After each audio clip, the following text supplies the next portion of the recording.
अस्सलाम वालेकुम दोस्तों। पाकिस्तान में रमज़ान 2023 का पहला रोज़ा पाकिस्तान में कब होगा, चलिए आप लोगों को बताते हैं। दोस्तों, पाकिस्तान भर में रमज़ान के मतलब काफ़ी ज़्यादा जो कि न्यूज़ आ रही है कि पाकिस्तान में रमज़ान का रोज़ा 22 तारीख को होगा, 23 तारीख को होगा। कब होगा मैं आप लोगों को मुकम्मल आप लोगों को बताता हूँ, तो आप लोगों ने इस वीडियो को एंड तक देखना होगा।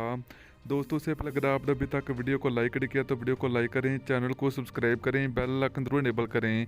तो चलिए आप लोगों को बताते चले कि पाकिस्तान में रमज़ान 2023 का पहला रोज़ा पाकिस्तान में दोस्तों 23 तारीख को पाकिस्तान में रखा जाएगा।